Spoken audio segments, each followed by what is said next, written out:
vamos a revisar lo que es el tema de fracturas.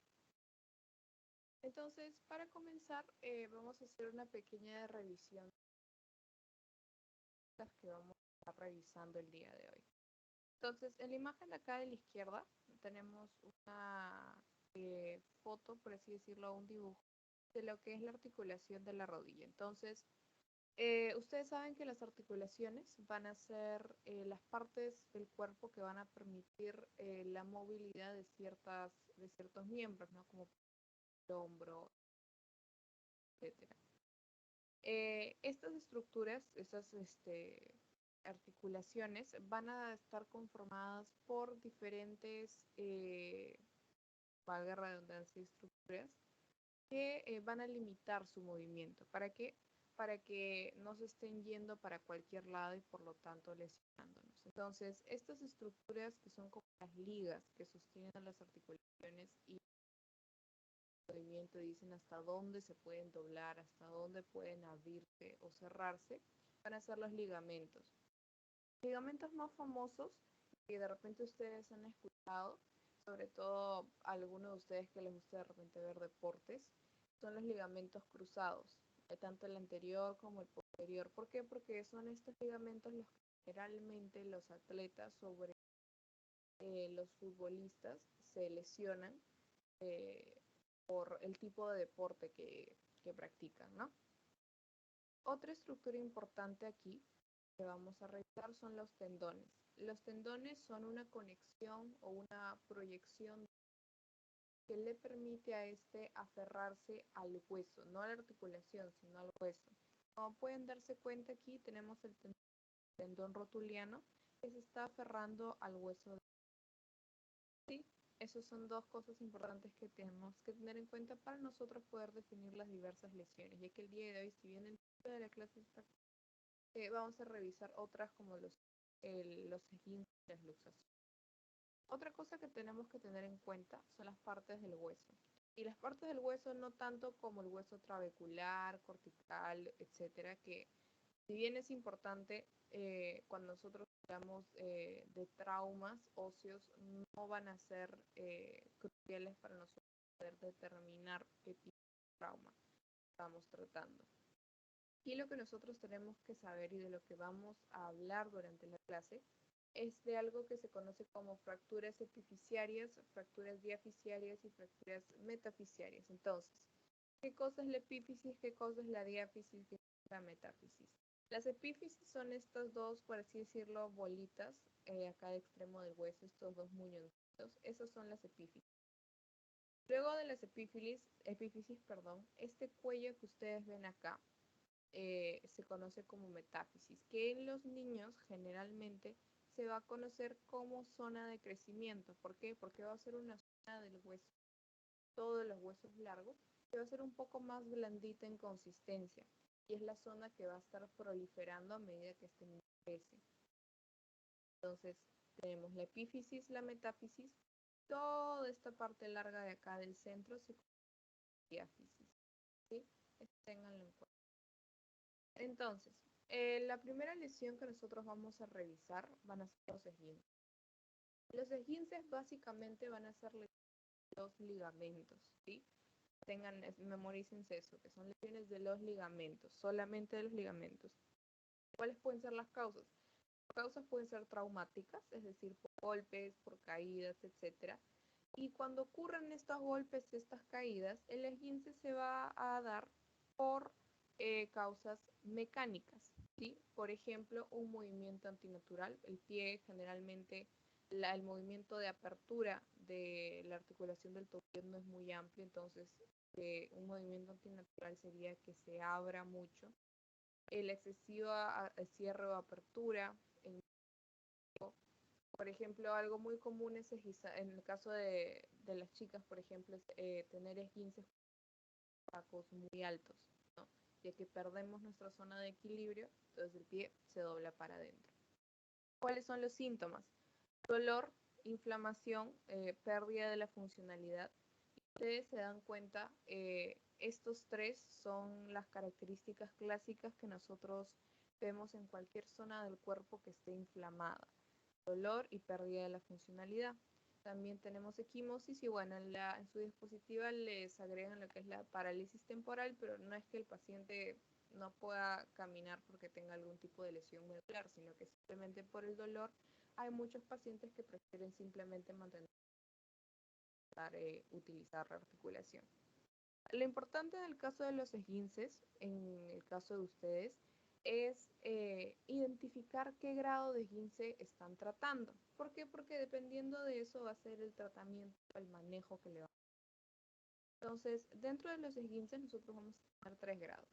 Tenemos el grado 1, en el que va a haber una distensión parcial. Como pueden ver acá en la imagen de abajo, el grado 1 simplemente es como si hubiéramos estirado de más este ligamento, de hecho una pequeña heridita en algún punto de este. Eso es lo que es un esguince del grado 1. Aquí hay bastante inflamación, pero el dolor va a ser variable, es decir, a algunos les puede doler, a otros no, a algunos les duele al inicio, luego el dolor pasa. Y los movimientos son normales, el paciente va a ser capaz de caminar, de realizar los movimientos de círculos, de apertura, de cierre de forma normal, con un poco de dolor tal vez, pero no va a ser un esguince limitante. Entonces aquí, ¿qué cosa hacemos? Al inicio de cuando recién ha sucedido el esguince, colocar hielo siempre para poder bajar la inflamación, elevar el miembro del el pie del paciente para que la sangre pueda circular y no se hinche el pie, no se formen edemas. Y si es que el dolor es mucho, podemos dar lo que son analgésicos orales. En el esguince de grado 2, aquí ya va a haber una rotura parcial o parcial, generalmente es parcial, en los ligamentos, como pueden ver acá en la imagen. Aquí el dolor va a ser muchísimo más intenso y los movimientos van a ser normalmente amplios. ¿Por qué? Porque si ustedes se dan cuenta, los ligamentos son las estructuras que están limitando el movimiento de la articulación. Entonces, al romperse, ya no hay nada que la sostenga y la articulación baila y se va para todos lados. Entonces, estos esguinces de grado 2 iban a llegar a causar cierto grado de limitación para el paciente. El paciente va a caminar, pero va a tratar de apoyar lo menos posible ese tobillo. En el caso de los esguinces de grado 3, aquí ya hay una rotura completa de los ligamentos, pero aparte de la rotura completa, hay un arrancamiento óseo. Generalmente eso se da por la fuerza aplicada al momento de que sucede el esguince, por el propio peso del cuerpo muchas veces. El ligamento se rompe y al romperse jala consigo una partecita del hueso. Entonces esto generalmente sucede con pequeñas piezas, sobre todo con huesos que son muy chiquitos o ligamentos que están adheridos a lo que se conoce como apéndices de huesos que son. Por ejemplo, no sé si ustedes han visto la estructura de cómo es el esternón, es como una corbata y al final tiene como un triangulito pequeñito, ya. Ese es un apéndice, que se conoce como el apéndice sifoides. Hay huesos que tienen este tipo de apéndices o apófisis. Entonces, generalmente cuando hay roturas con arrancamiento, o sea, esguinces de grado 3, son estas pequeñas partecitas que son arrancadas por la fuerza, porque son muy chiquitas y son muy frágiles. Entonces, en estos casos, ya el tratamiento en el caso del paciente va a ser quirúrgico. ¿Por qué? Porque se necesita entrar a sala para realizar este pequeño fragmento óseo en su sitio y también para suturar este ligamento, suturarlo o muchas veces hay que reemplazarlo. ¿Por qué? Porque ya está completamente inutilizable. Obviamente esta clase de esguinces deja secuelas, o sea, el paciente ya muy probablemente va a empezar a tener una historia de dolor crónico, va a haber días que de repente no va a poder utilizar el tobillo o le va a doler muchísimo, sobre todo cuando hay cuando frío, épocas de invierno, que es cuando este tipo de traumas, de dolores empiezan a resurgir por el clima.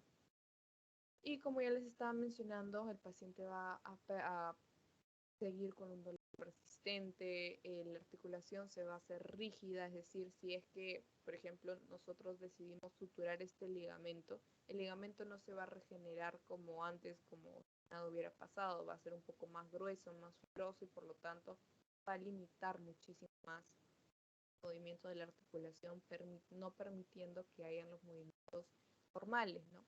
Por lo tanto, esto va a generar cierta inestabilidad al momento de caminar o correr, ¿no? ¿Por qué? Porque en la estructura del pie nosotros tenemos los que son los puntos de equilibrio. Y si es que alguno de estos se ve afectado, pierde totalmente el balance. Entonces ya toda la estructura anatómica no es capaz de pronto soportar todo el peso de la persona. Entonces es amplio y que por consecuencia, como estas estructuras no están acostumbradas a hacer la función de soporte, va a doler. En general, ¿cuál es el manejo de un esguince? Obviamente se tiene que reposar el tobillo. Cuando recién, y esto es algo que tienen que tener en cuenta, cuando recién ha ocurrido el esguince, y no solamente el esguince, sino cualquier golpe, lo primero que ustedes tienen que hacer es colocar hielo, colocar algo frío. ¿Para qué? Para bajar la inflamación. Cuando ya ha bajado la inflamación, ya ha pasado un par de días de que este paciente ha reposado el tobillo, no lo ha movido, de repente hemos decidido nosotros que es importante aplicar un vendaje funcional. ¿Qué cosa es un vendaje funcional? Un vendaje funcional es cuando nosotros vendamos, vale la redundancia, la articulación para limitar su movimiento, para que ésta no se mueva. Obviamente lo máximo o el máximo vendaje funcional va a ser el colocar el yeso, ya que es una estructura dura, pero los vendajes, por ejemplo, con las vendas que venden en la farmacia, son bastante sencillos de realizar y son una manera, por así decirlo, de atención primaria, no de primeros auxilios. Y es importante, ¿por qué? Porque el paciente puede decir, ya, tengo el tobillo reposado, tengo el tobillo en alto, pero inconscientemente lo puede estar moviendo, lo puede estar creando, sobre todo cuando está dormido. Y obviamente cuando recién este tobillo ya ha descansado por lo menos una semana, en el caso de que haya sido en el grado 1, haya bajado la inflamación, nosotros recién ahí empezamos a realizar ejercicios de recuperación de manera lenta. Y para estos ejercicios de rehabilitación, de recuperación, es que ahí recién es que vamos a utilizar lo que son compresas calientes. ¿Para qué? Para ustedes de repente cuando han ido a hacer ejercicio tienen que hacer ejercicios de calentamiento. Es lo mismo aquí. Para esos ejercicios de rehabilitación, sobre todo en el caso de una articulación dañada, tiene que calentar. Entonces, para eso son las compresas calientes. Entonces, acuérdense, cuando hay inflamación, solo compresas frías. Cuando ya ha pasado un tiempo, ya ha bajado la inflamación, vemos que el paciente puede empezar ejercicios de rehabilitación. Recién ahí nosotros colocamos las compresas calientes. ¿Por qué? Porque si las colocamos cuando hay inflamación, acuérdense que una de las características de una zona inflamada es que hay un incremento en la temperatura. Entonces, si ponemos encima de eso algo más caliente, va a ser peor. Otra cosa que yo les había mencionado es que si es que el paciente va a experimentar dolor. Entonces, cuando un paciente experimenta dolor, muchas veces este no pasa y va a necesitar la ayuda de analgésicos. Esto no se lo mencionan muy a detalle en su teoría, pero creo que es importante que lo sepan, al menos de forma general. Cuando nosotros vamos a dar a un paciente medicamentos para el dolor, nosotros no le vamos a dar lo primero que se nos ocurra, ¿no? O sea, por ejemplo, lo primero que se me vino a la mente fue morfina y eso es lo que le doy. No. Hay un orden que nosotros tenemos que seguir, como por así decirlo, una escalera al momento de tratar el dolor en un paciente. Entonces, la Organización Mundial de la Salud, la OMS, para el tratamiento del dolor, planteó lo que era una escalera de 3 escalones. Entonces, el primer escalón, que es el escalón 1, corresponde a lo que es un dolor leve o moderado. Entonces, si lo relacionamos con lo que son los esguinces, esto podría corresponderse a un, por ejemplo, esguince de grado 1. En este dolor leve o moderado, al paciente nosotros le vamos a dar analgésicos no opioides. ¿Qué cosas son los analgésicos no opioides? El clásico paracetamol, el ibuprofeno, el Apronax, que es el naproxeno sódico, que son los inhibidores de la ciclooxigenasa, ¿no? el etoricoxib, el celecoxib, todos estos, el diclofenaco, el metamisol por si acaso es la antalgina, ¿sí? La que se conoce como antalgina o novalgina. Todos estos son medicamentos para el dolor y son considerados medicamentos opioides. Entonces, este va a ser nuestro primer escalón. Si es que nuestro paciente, el dolor de nuestro paciente es mucho más intenso, o si es que ya le dimos todos los algún medicamento de este escalón, ojo que no es que les den todos, o sea, tienen que elegir uno de acuerdo a las comorbilidades del paciente y a las enfermedades que tenga y también viendo que no hay interacción farmacológica, ¿no? O sea que, por ejemplo, le estoy dando ibuprofeno y tomo un medicamento con el que ibuprofeno está contraindicado y no, tenemos que tener a eso, ¿no? Algo que siempre tienen que preguntar, por ejemplo, es que ya ustedes le quieren dar a un paciente, por ejemplo, AINES, ¿sí? Por ejemplo, el más común, naproxeno sódico. AINES, por si acaso, es antiinflamatorios no esteroideos. Lo que tienen que preguntar al paciente es si está tomando ácido acetilsalicílico. ¿Por qué? Porque el naproxeno sódico incrementa el riesgo o como efecto adverso tiene el riesgo de que haya sangrados gastrointestinales. Entonces, si es que nuestro paciente está tomando ácido acetilsalicílico, que es la aspirina, que es un anticoagulante, que favorece la hemorragia, no le vamos a dar un medicamento como el naproxeno sódico que favorece que favorece que sucedan estos episodios de hemorragias gastrointestinales, ¿no? Entonces, por eso siempre tienen que tener mucho cuidado de elegir solamente uno. Entonces, si es que el dolor de nuestro paciente es mucho más intenso o no cede con algún medicamento de este escalón 1, nosotros bien ahí pasamos al escalón 2. ¿Qué cosa es el escalón 2? Aquí en el escalón 2 vamos a combinar un medicamento del escalón 1 más un opioide menor. ¿Cuáles son los opioides menores que se utilizan aquí en el Perú? Son la codeína y el tramadol, ¿sí?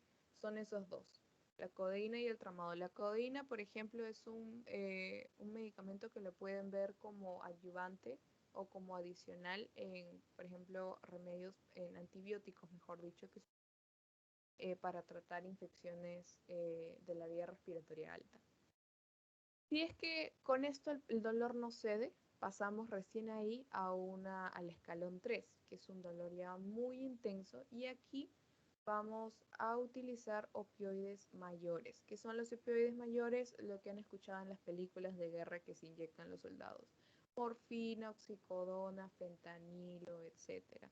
Algo que tenemos que tener mucho cuidado con estos opioides mayores es que los opioides, acuérdense siempre, que son adictivos, ¿sí? Tienen una gran capacidad para generar adicción en el paciente. Entonces, si por ejemplo tenemos que nuestro paciente tiene un historial de consumo de drogas, consumo de alcohol, consumo de tabaco, es decir, de adicciones, tenemos que tener cuidado con la dosis de estos medicamentos porque si nos pasamos un poquito de la raya, puede empezar a generar adicción.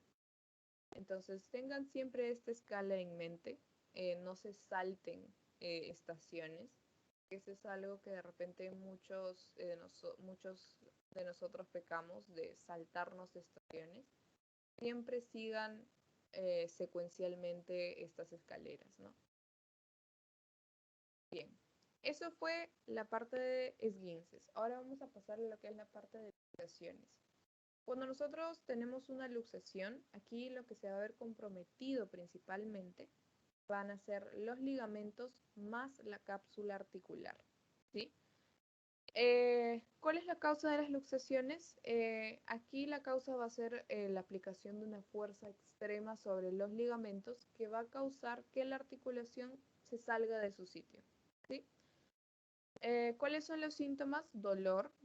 Aquí va a haber apenas ocurre la luxación, va a haber una impotencia funcional de forma inmediata y absoluta, que es algo que es diferente al esguince. Cuando nosotros tenemos un esguince, se lesionan los ligamentos y si bien hay una disminución o una pérdida de la funcionalidad, esta va a darse de forma gradual a medida que la inflamación en la articulación se incrementa. Sin embargo, en el caso de la luxación, como hay una afectación de los ligamentos y la cápsula y la articulación, los ligamentos no solamente se han visto lesionados, sino que toda la articulación se ha salido de su sitio, la pérdida de funcionalidad va a ser apenas esto ocurra. Aquí obviamente también va a haber bastante inflamación y va a haber cierta deformación de lo que es esta zona. La vamos a ver rara, como muy acortada o torcida o girada en una zona de una manera antinatural, ¿no?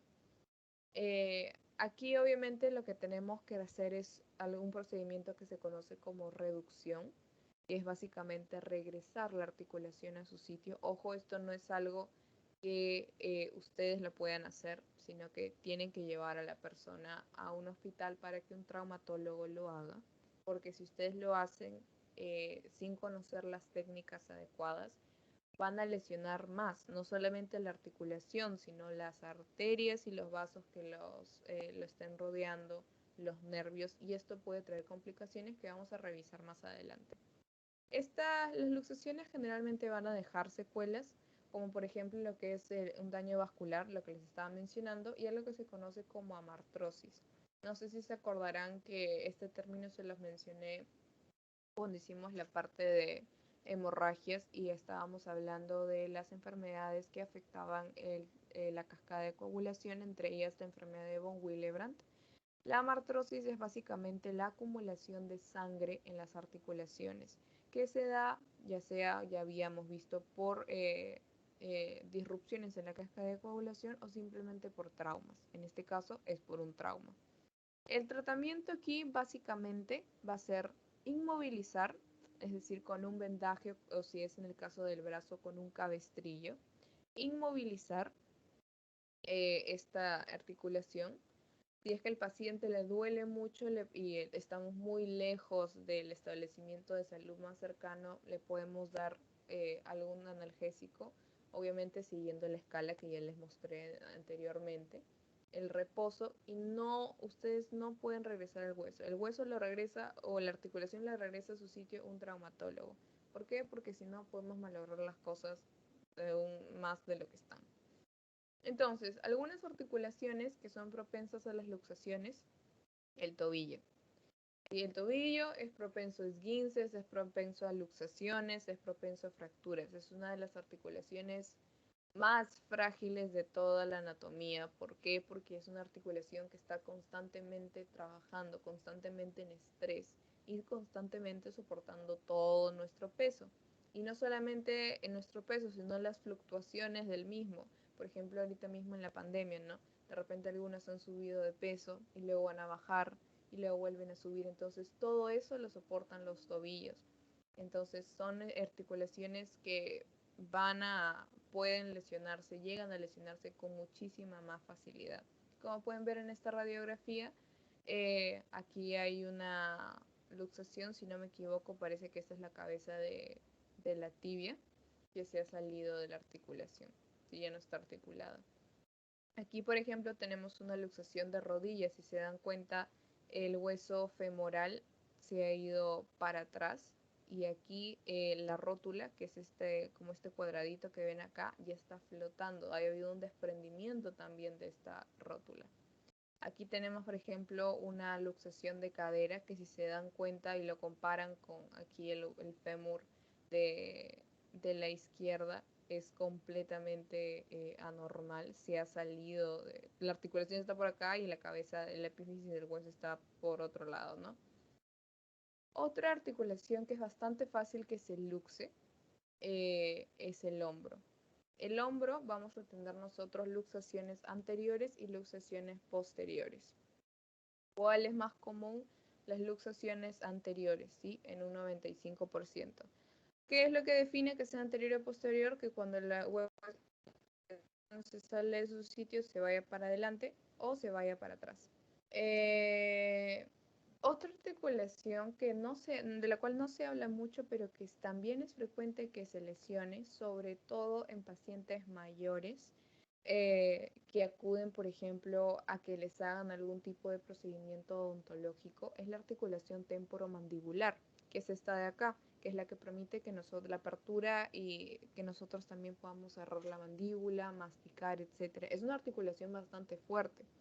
Si no me equivoco, ya cuando ustedes lleven anatomía, les van a mencionar cuánta fuerza es capaz de ejercer nuestra mandíbula, que es alrededor de 80 kilogramos por mordida. Entonces, pero a la vez es una articulación fuerte, pero también es una articulación que también tiene facilidad para lesionarse. ¿Por qué? Porque todas las articulaciones, como ustedes se están dando cuenta, encajan en una especie de cavidad, ¿sí? Como en una especie de cuevita. Entonces, en el caso de la articulación temporomandibular, hay veces en la que esta cavidad es muy corta. Entonces, cuando la articulación encaja y se mueve, se sale de su sitio con bastante facilidad y regresa, pero se sale con bastante facilidad. Entonces, esto empieza a ocasionar dolores, una patología que es bastante común, sobre todo en personas que tienen algún tipo de enfermedad crónica, de dolor crónico o por estrés, que se llama el bruxismo, que es básicamente apretar la mandíbula, apretar los dientes cuando uno está durmiendo, que esto lesiona aún más esa articulación, que como les menciono es bastante común que se lesione en pacientes de la tercera edad que acuden a hacerse algún procedimiento odontológico. ¿Por qué odontológico? Porque en el dentista nosotros tenemos que estar con la boca abierta. Entonces eso fuerza, eso estresa la articulación y puede llegar a lesionarla.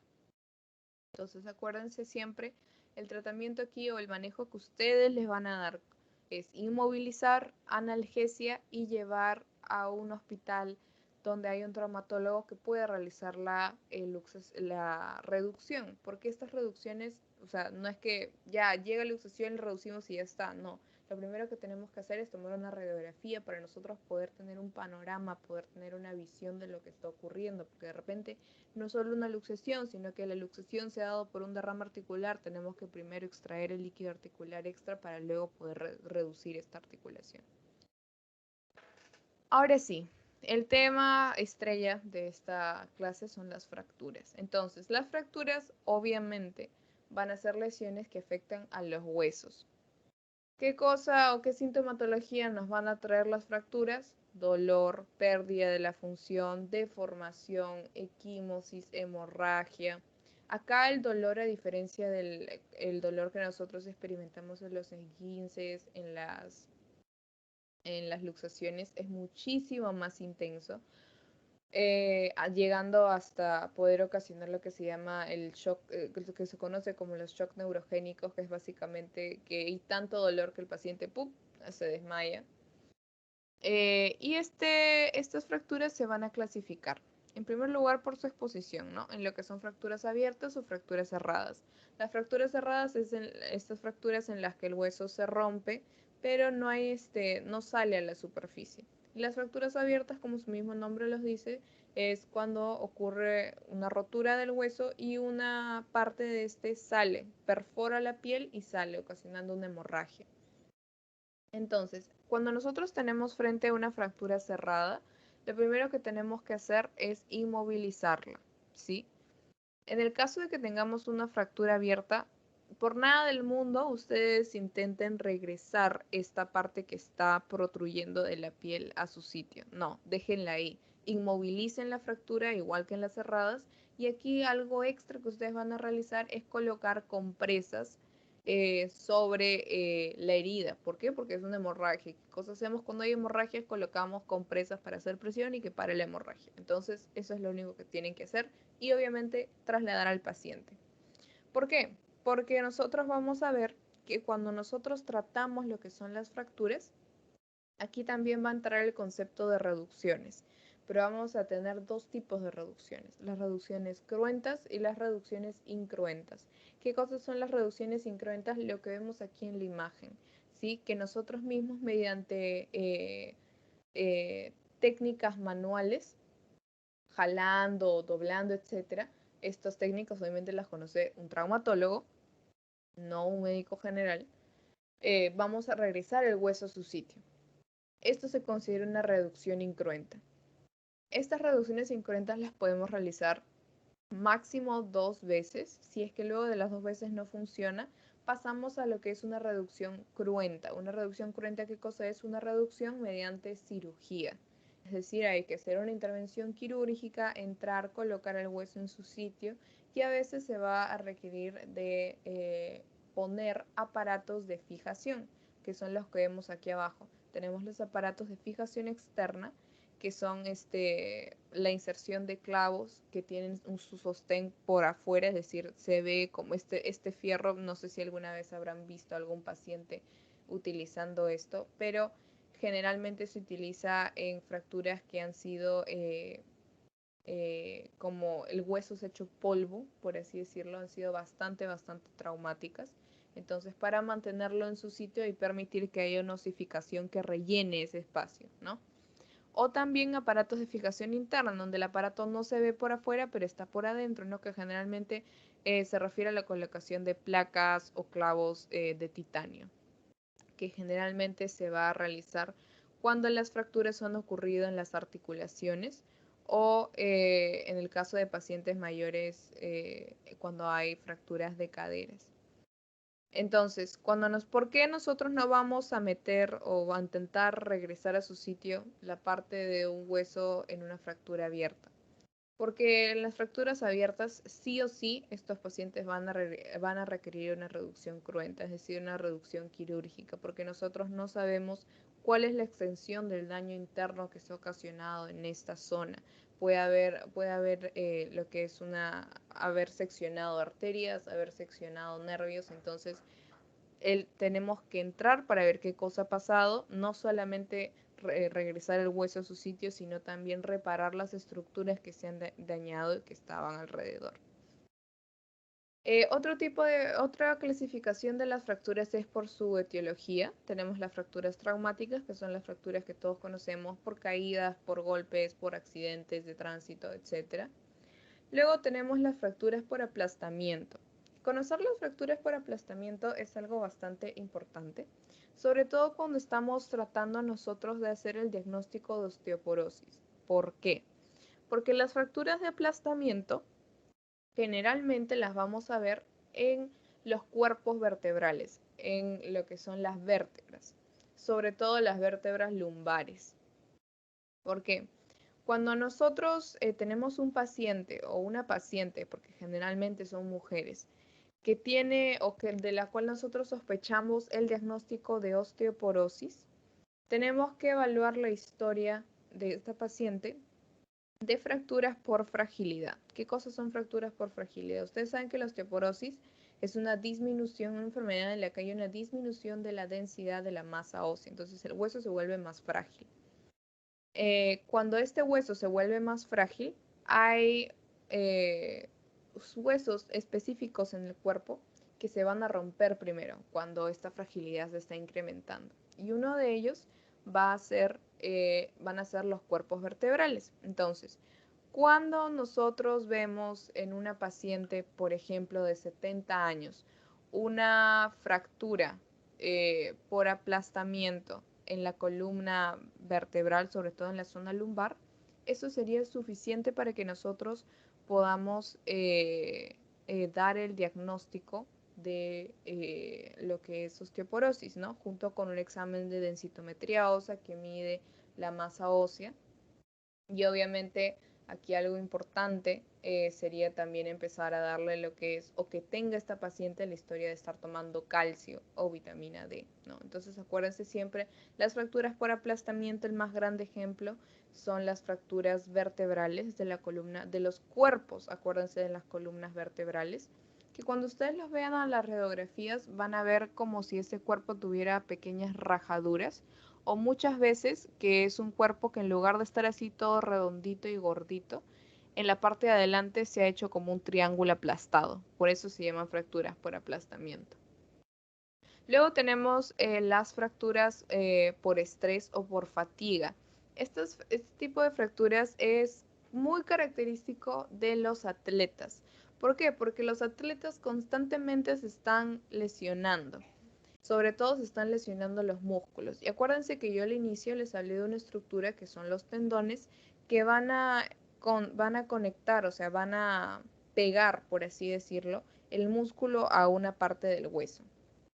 Entonces, cuando un músculo está o un tendón está constantemente lesionándose, de manera inevitable va a tirar cada una de esas veces que se lesiona de este tendón y por lo tanto de esta zona de hueso al que está conectado.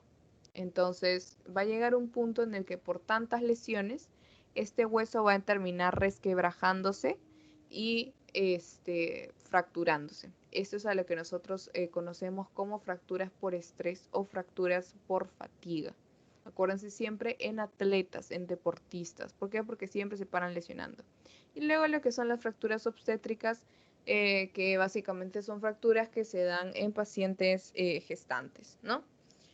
Por último, tenemos una última clasificación que es por la ubicación, en qué parte del hueso se encuentra esta fractura. Tenemos las fracturas epifisiarias, y les había dicho, en los extremos del hueso, las metafisiarias, que es prácticamente en el cuello, y las diafisiarias, que es en el resto, no en este medio largo que nosotros tenemos. Generalmente, las fracturas van a ser a nivel de los cuellos, es decir, de la metáfisis, epífisis, y en el caso de la diáfisis la vamos a observar en huesos pequeñitos, ¿sí? Algo que es importante acá es esto, ¿sí? Es los tipos de fractura. Dependiendo del patrón que se origine, la fractura va a recibir un nombre en específico. Una fractura que van a ver o que les van a mencionar o les van a pedir la definición siempre es la fractura tallo verde. ¿Qué cosa es la fractura de tipo tallo verde? Es una fractura que es característica de la edad pediátrica. Es una fractura que es característica de los niños. Entonces, cada vez que a ustedes les llega un paciente pediátrico en el que sospechen o vean que tiene posiblemente una fractura, siempre sospechen primero de una fractura de tipo tallo verde. Entonces, ¿qué es esto? Es como si se hubiera roto el hueso, pero no por completo. Es solamente un pedacito. ¿Por qué? ¿Y por qué es característico de los niños? Porque los niños tienen una mayor capacidad, tienen huesos más resistentes al trauma. Entonces, aquí la rotura no va a ser completa. Se va a romper como que un pedacito y lo que va a seguir es como una rajadura, que está resquebrajado. Luego, otro tipo de fractura que es bastante frecuente y que genera la mayoría de veces fracturas abiertas, eso es la fractura oblicua descompuesta, que es que básicamente de forma oblicua se fractura el hueso, pero no solamente queda ahí, sino que como es generalmente como a consecuencia de un trauma como lo que son accidentes automovilísticos, se sale de su sitio, se mueve, se desplaza y llega a perforar la piel y a salir, ¿no? A protruir. Una fractura que es bastante complicada y que generalmente es la que requiere de la utilización de elementos de fijación es la fractura conminuta. La fractura conminuta es básicamente que una zona del hueso se ha fracturado y se ha hecho polvo. Entonces, como no hay nada que lo mantenga firme, generalmente se requiere de utilizar estos elementos de fijación, ¿no? Tenemos también las fracturas transversas, las fracturas lineales, la oblicua compuesta, la espiroidea, que es así como si fuera una S. Entonces, de acá, ¿cuál es la resultante oblicua descompuesta? Generalmente se relaciona a fracturas abiertas, y la de tallo verde, que es en edad pediátrica. A fracturas por aplastamiento, acuérdense, mujeres de 70 años, 60 años con antecedente de osteoporosis, que va a tener fracturas a nivel de los cuerpos vertebrales, ¿sí? Fracturas por fatiga o por estrés en atletas, en deportistas, ¿sí? Ahora, las fracturas van a tener diversas complicaciones, que son todas las que nosotros vemos acá, pero vamos a revisar unas 4 o 5 de forma bastante puntual. Entonces, una de las que es más común que se presente es lo que es un retardo de la consolidación. Entonces, ¿a qué cosa nosotros llamamos consolidación? Es que el hueso se regenere básicamente y rellene ese espacio, repare ese espacio que se ha fracturado. Generalmente un hueso tarda en repararse, y esto obviamente depende de la edad, pero es más o menos 6 meses. Cuando esto dura más, se considera que hay un retardo en la consolidación. Otra cosa u otra complicación que podemos tener es una ausencia de la consolidación que se conoce como pseudoartrosis. ¿Qué es esto que vemos aquí en la imagen, en esta radiografía? Es cuando el proceso de consolidación no se da o se da de forma incompleta. Entonces se forma una especie de cicatriz en el hueso, una especie de callo en el hueso, que se puede palpar por afuera como una especie de bolita, como una especie de bulto. Y a la radiografía la vamos a poder observar así. Este tipo de complicación, esta pseudoartrosis, llega a ocasionar cierto dolor crónico al paciente, pero no, generalmente no da mucha mayor molestia, ¿no? Obviamente la rigidez articular, cuando nosotros nos fracturamos o nos lesionamos alguna articulación, esta siempre se va a quedar, como dicen, resentida, no va a volver a ser la misma, no va a volver a tener la misma capacidad, la misma movilidad, así que esta complicación, entre comillas, es algo que siempre, siempre, siempre le vamos a ver, sobre todo meses cercanos a donde ocurre el trauma. Otra cosa muy importante es la atrofia de Sudeck o el síndrome de Sudeck. ¿Qué cosa es el síndrome de Sudeck? El síndrome de Sudeck va a ocurrir cuando los nervios que daban lo que era la inervación sensitiva a lo que es esta extremidad que se fracturó han sido lesionados, ¿sí? Aquí este síndrome de Sudeck se va a caracterizar porque como pueden ver acá en la mano, en esta imagen, perdón, se va a caracterizar porque esta zona o esta estructura que se vio fracturada o donde los nervios se vieron lesionados, va a haber un constante dolor, va a haber dolor crónico, va a haber rigidez, pero ustedes dirían, pero eso es normal, ya, pero se le va a agregar algo que se conocen como parestesias, que son las sensaciones de hormigueo en esa zona. Esta articulación o esta estructura va a verse hinchada, edematizada, como pueden ver acá. La piel se va a observar como muy lisa, muy brillante. Y si es que es en zonas en donde crece vello corporal, va a haber una caída del vello corporal en esta zona. ¿Por qué? Porque va a haber toda una eh, eh, lo que es la red nerviosa se va a ver afectada. ¿Por qué? Porque estos nervios al momento de la fractura, al momento del trauma, se han visto lesionados. Ustedes recuerden que los nervios son estructuras bastante, bastante sensibles. Entonces basta que rocen, así sea la cubierta o lo que los recubre, se lesionan. Entonces tengan siempre en cuenta el síndrome de Sudeck. No solamente el síndrome de Sudeck lo vamos a ver en pacientes luego de traumas, sino que también lo podemos ver luego de cirugías. ¿Por qué? Porque a veces en las cirugías, por más cuidado que nosotros tengamos, a veces no vemos el nervio que es muy chiquitito y ¡pum!, lo lesionamos de casualidad. Otra cosa que tienen que tener en cuenta también es la necrosis avascular, ¿sí? ¿Qué cosa es la necrosis avascular? Es que el hueso se empieza a morir, se empieza a necrosar porque no tiene suficiente irrigación. Esto va a suceder generalmente cuando ha pasado mucho tiempo desde que sucedió la fractura hasta que se dio la tensión. ¿Por qué? Porque cuando hay una fractura, yo ya les he dicho, no solamente se está rompiendo el hueso y se está lesionando el hueso, sino que se están lesionando todas las estructuras que están alrededor, entre ellos lo que es la irrigación vascular del hueso, porque sí, los huesos necesitan sangre para nutrirse, para poder seguir viviendo. Entonces, la necrosis vascular.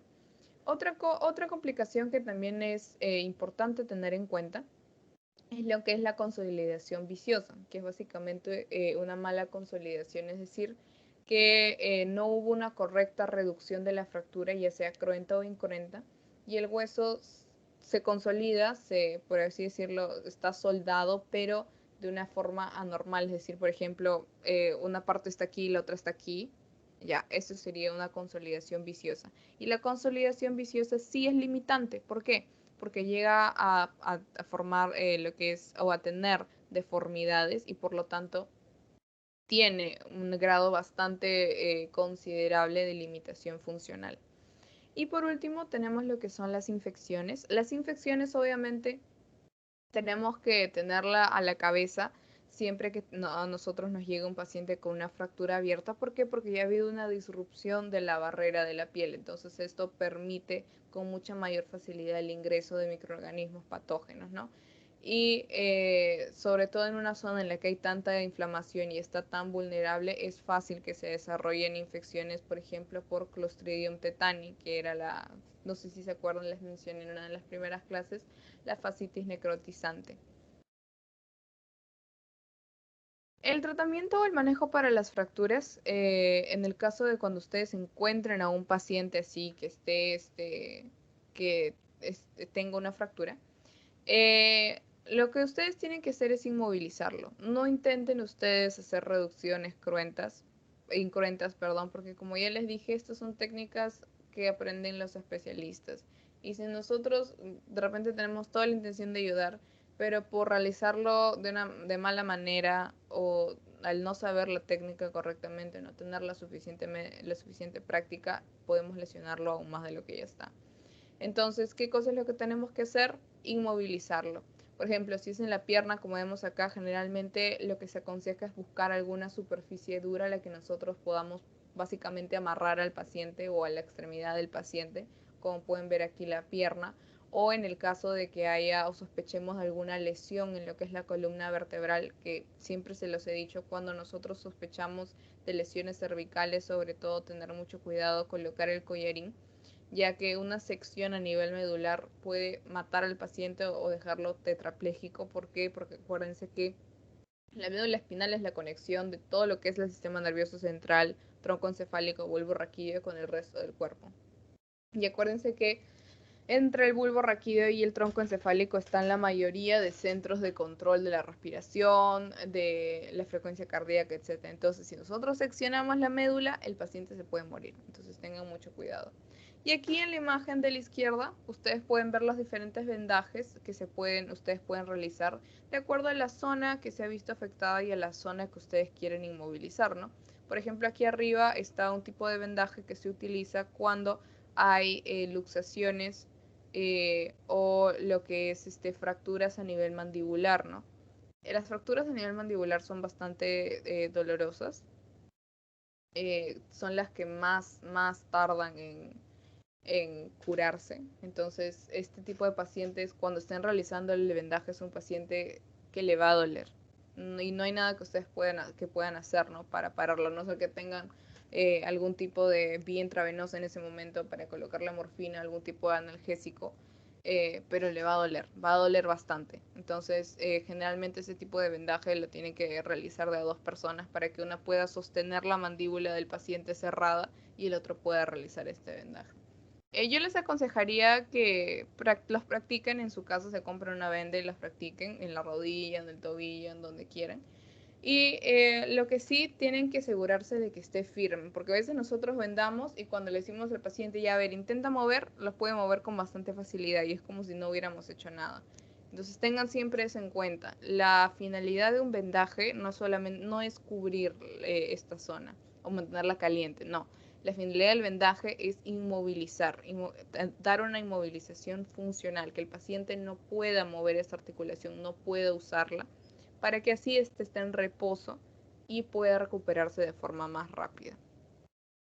Cuando nosotros realizamos una inmovilización, tenemos que tener en cuenta lo que tenemos que evaluar constantemente es el pulso, porque como ya les dije, en las fracturas se lesionan otras estructuras, sobre todo las arterias que dan irrigación, entonces el pulso, tenemos que asegurarnos de que esta zona esté todavía siendo irrigada y por lo tanto también tenemos que comprobar la temperatura, ¿no? Que la piel se encuentre tibia, porque si se encuentra fría, esto es un indicio de que no está llegando sangre. Y obviamente también la sensibilidad. ¿Por qué? Porque la sensibilidad nos va a dar información acerca de si hay una correcta irrigación y a la vez si es que hay algún tipo de lesión nerviosa. ¿Cómo podemos evaluar la sensibilidad? Dando un pequeño pellizco al paciente o raspándole con la uña, ese tipo de cosas. Algo muy importante y que tienen que tener en cuenta, que está en sus diapositivas que les ha dado el profesor, es el collarín. En lesiones cervicales, la inmovilización adecuada del cuello, inadecuada, perdón, del cuello, ya les dije que puede ocasionar daños a veces hasta irreparables del paciente. Entonces, tenemos que tener en cuenta también que no todos los pacientes van a tener el mismo diámetro de cuello y por eso para los collarines existen diferentes tallas. ¿Qué pasa si nosotros colocamos una talla muy pequeña? Vamos a permitir que el paciente haga la flexión cervical y por lo tanto se lesione. Si la talla es muy grande, el paciente va a dar una extensión cervical y también se va a lesionar. Si es que el collarín tampoco es de su talla, también esto puede ocasionar dificultad respiratoria y podemos estar obstruyéndole las vías respiratorias. Entonces se los he copiado porque esto ha venido en preguntas de años anteriores, así textualmente estas cosas, entonces por eso se las dejo ahí para que lo puedan repasar y lo tengan en cuenta. Entonces, chicos, tienen no sé si tengan alguna pregunta, alguna duda antes de pasar a lo que es el pasito.